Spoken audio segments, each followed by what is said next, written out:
Volkswagen has been pursuing motorsports in India since the year 2010. It's been 7 years ever since that day when they literally changed the face of Indian motorsport. But motorsport, as we know it, is a very crucial development tool for any manufacturer, and indulging in it gives them a lot of lessons to learn about their products that they offer to consumers at the end. Now, the Volkswagen Motorsport program, of course, started with the Polo Cup. From there, it progressed on to the Ameo Cup, and both of these products were there in the market. We've now finally come down to the Ameo Cup. This uses the basic Ameo as the platform to begin with.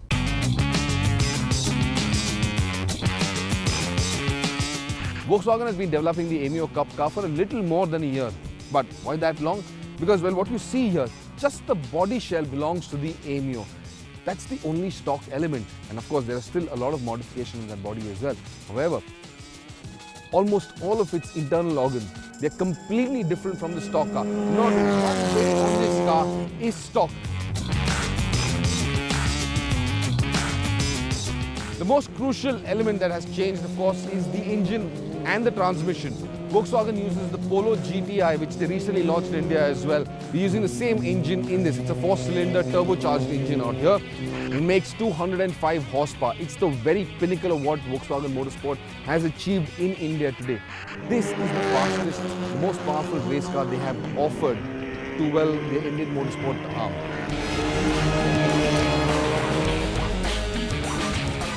This engine is mated to a 6-speed sequential transmission, which means you don't need a clutch to engage the gears.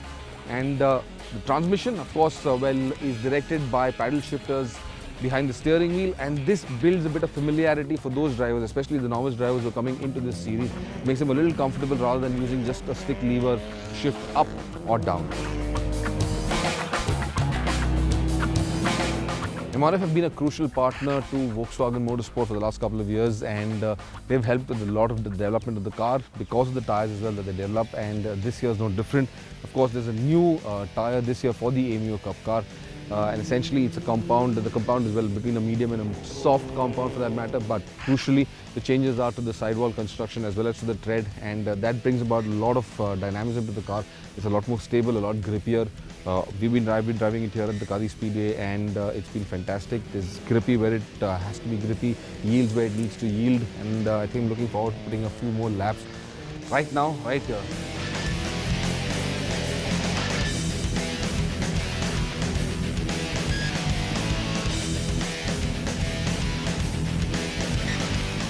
Braking also had to improve given the power outputs that this car is capable of, and at the front end, Volkswagen has borrowed the Golf R32's brake discs.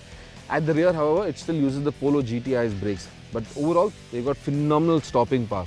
Also, right at the rear, you've got a carbon fibre wing. Now that adds about 20 kilos of downforce to this entire car, and that adds the stability and the dynamics you would need on a racetrack, especially like Kari or even at Chennai, where the corners are much faster than here at Kari.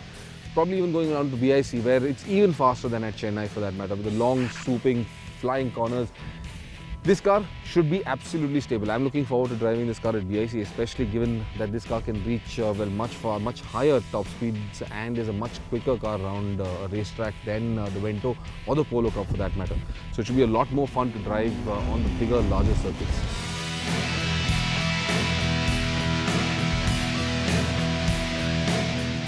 The suspension all round, Volkswagen has used the same vendors as before, which is KW and IBAC, and since Volkswagen says they do not have any issues with this suspension and it's worked for them in the past extremely well, they've continued to use the same vendors.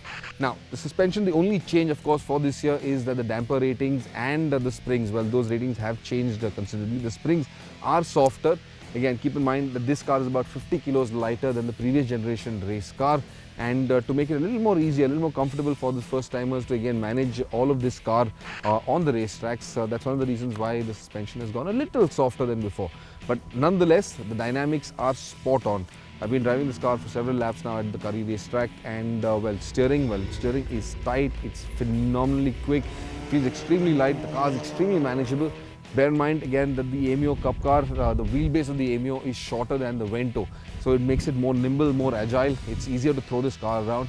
At the same time, the suspension setup that I talked about, well, that keeps the car fairly stable across this circuit, especially because this is a very, very technical circuit. Lots of corners, lots of rights and lefts where you flick in from one corner to the next, and that could unsettle larger cars, but the Ameo Cup car, I think, was brilliant throughout. What the Ameo Cup car brings to its novice and amateur racers is a global race car. It immediately puts drivers behind a car that would not be out of place on any circuit anywhere in the world. It at once removes a few layers that first-time racers would have to encounter before making a fruitful foray into international racing. So in that sense, the Ameo Cup car is probably the most complete race car that Volkswagen Motorsport India have built to date. It's going to be fun watching those races now.